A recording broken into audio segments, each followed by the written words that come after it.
Modi my friend Trump, क्या हुआ दोनों का? उसके आगे झुके। ऐसा फोटो सेशन चल रहा है कि युद्ध सेना ने नहीं लड़ा, हमारे प्रधानमंत्री जी ने लड़ा है। अरे मैं पूछता हूं, वो लोग पाकिस्तान से चलकर हमारी सीमा के अंदर कैसे आ गए?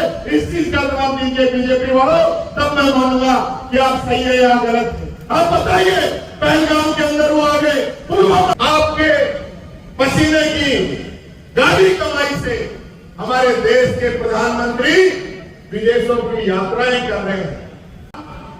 हमारे सैनिकों के सम्मान के लिए यात्रा आयोजित की गई है। इस देश का इतिहास आजादी से लेकर आज तक किसी के आगे झुकने का नहीं रहा। हमारे देश की सेना ने जब भी मौका मिला दुश्मन के दांत खट्टे करने का काम किया, और यही वो सेना है जिसने पाकिस्तान के 2 टुकड़े किए और 92,000 सैनिकों को घुटने के बल टिकाया था। वही हमारी ये सेना है। और उस समय अमेरिका का 7 महीने रवाना हो गया और इंदिरा जी को कहा गया कि आप युद्ध विराम कर दीजिए, आप पीछे आ जाइए। लेकिन उस समय इंदिरा गांधी जी ने जो निर्णय लिया, पीछे नहीं हटी। 3 दिन तक अमेरिका के राष्ट्रपति से बात नहीं की, और बात जब की, जब दुनिया का भूगोल बदल दिया और बांग्लादेश अलग देश बना दिया, तब इंदिरा जी ने बात की। ये पहला मौका नहीं है। इससे पहले भी जब नेपाल के समय में अरुणाचल प्रदेश के अंदर उसको मिलाने की बात थी, उस समय भी चीन ने राजीव गांधी जी को कहा था कि आप इसको अरुणाचल के अंदर मत मिलाइए, नहीं तो हम हमला करेंगे।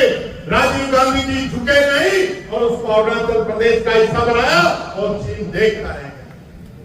मुझे एक बात बड़ी तकलीफ देती है, आपके पसीने की गाड़ी कमाई से हमारे देश के प्रधानमंत्री विदेशों की यात्राएं कर रहे हैं। एक समय तो ऐसा गया था कि देश में कम रहते थे और विदेश के अंदर ज्यादा रहते थे। 89 देशों की यात्रा की है, 89। और जब आतंक को आपके खिलाफ हम लड़ाई लड़ने को खड़े हुए, तो 89 देशों में से एक भी देश हमारे साथ नहीं खड़ा था। ये इनकी विदेश नीति है, ये इनकी कूटनीति है। मैं पूछना चाहता हूं, और पाकिस्तान जैसा आतंकियों को पनाह देने वाला देश, उस देश के साथ चाइना, तुर्की और अजरबैजान जैसे देश आके खड़े हो गए, और हमारे साथ कोई नहीं खड़ा था। ये बात मैं कह रहा हूं। इस देश के अंदर जो भी प्रधानमंत्री रहा, चाहे वो कांग्रेस का रहा, चाहे बीजेपी का रहा, या अन्य गठबंधन दलों को भी प्रधानमंत्री इस देश के अंदर बने, एक बात सब में सिमिलर थी, वो ये थी कि कश्मीर मुद्दे पे कोई तीसरा पंचायती नहीं करेगा। और यहां क्या हुआ? मोदी माय फ्रेंड ट्रम्प, क्या हुआ दोनों का? उसके आगे झुके। मैं देखता हूं आजकल सोशल मीडिया में बहुत ज्यादा चल रहा है कि अरे नरेंद्र झुकना नहीं था। आज हमारी सेना तैयार खड़ी थी इनका इलाज करने के लिए, और ये जो पीओके का जो मसला चल रहा है ना, इसका खेल ही सिखा देते। जहां निर्णय लेना था, जहां प्रधानमंत्री को निर्णय लेना था, वो निर्णय अमेरिका के राष्ट्रपति ट्रंप ले रहे हैं, और मोदी जी इस सेना की वर्दी के अंदर फोटो लगा के वाई उठ रहे हैं। अरे ये फोटो तो इस सेना की लगनी चाहिए थी, उन वीरों की लगनी चाहिए थी जो पाकिस्तान के अंदर घुस के मार के आए। आपने तो एक निर्णय लेना था, उसमें भी हम सरेंडर हो गए और फोटो लगा रहे हो।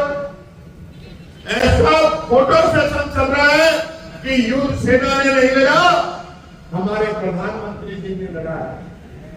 साथियों, में एक बात आप लोगों से कहना चाहूंगा, ये वीरों की भूमि है राजस्थान। इस राजस्थान की भूमि में ऐसे ऐसे सूरमा पैदा हुए हैं जिसने इस राजस्थान का, इस हिंदुस्तान का सर कभी झुकने नहीं दिया, चाहे जान भले उन लोगों ने दे दी। आज इन सैनिकों ने जान दी, उनके खिलाफ भारतीय जनता पार्टी के मंत्री, भारतीय जनता पार्टी के सांसद, भारतीय जनता पार्टी के डिप्टी सीएम किस प्रकार की बातें कर रही है, किस प्रकार की बातें कर रहे हैं लोग। ये कहते हैं कि पूरी सेना मोदी जी के चरणों में नतमस्तक है। ये कहते हैं कि जो 26 लोगों को जो वहां पे मारा था, उनकी वीरांगनाओं ने हिम्मत नहीं दिखाई, उनको सामने आ जाना चाहिए था। अरे मैं पूछता हूं, वो लोग पाकिस्तान से चलकर हमारी सीमा के अंदर कैसे आ गए? इस चीज का जवाब दीजिए बीजेपी वालों, तब मैं मानूंगा कि आप सही है या गलत है। आप बताइए, पहलगाम के अंदर वो आ गए, पुलवामा के अंदर 40 जवानों को मार के चले गए, इतना आइडियल्स कहां से आया? आज तक आप पता नहीं लगा पाए, तो कब पता लगाओगे? आप देशभक्ति का सर्टिफिकेट बांटने का काम करते हो, एक उंगली नहीं कभी आज तक आप लोगों की। इसलिए मैं कहना चाहूंगा मेरे साथियों, ये सरकार दोगली सरकार है। ये आतंकियों पे कार्रवाई नहीं करना चाहती, ये सेना के हाथ बांध के रखना चाहती है।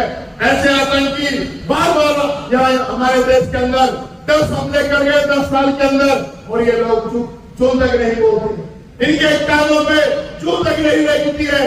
तो काहे के 56 इंच का सीना है क्या? 56 का? मेरे को 36 का भी नहीं लग रहा। ये हालांकि लोगों की। और मैं कहना चाहूंगा, जो हमारे सैनिक शहीद हुए, क्या वो राजस्थान का सैनिक और हरियाणा का सैनिक अलग हो सकता है? अरे पहले तो अग्निवीर बना के इन लोगों को बांट दिया, और आज राज्यों की सरहद बनाकर आप इनके साथ उठाराघात कर रहे हो। हरियाणा के अंदर 4 करोड़ का पैकेज और राजस्थान के अंदर 5 लाख का पैकेज। क्यों अंतर है? हमारे यहाँ के जो सैनिक हैं, जिन्होंने अपनी कुर्बानी दी है, हमारा जयपुर का जवान जो उन 26 लोगों में था, उसने कुर्बानी दी है, उस परिवार के लिए क्या किया है? अरे जिन्होंने अपनी जान दे दी, उनके लिए भी कुछ करिए मोदी जी। ये सेना की वर्दी के अंदर फोटो खिंचाने से काम नहीं चलने वाला है, नहीं चलने वाला है, नहीं चलने वाला है। यही बात कहना चाहूंगा। बहुत बहुत धन्यवाद। जय हिंद, जय भारत।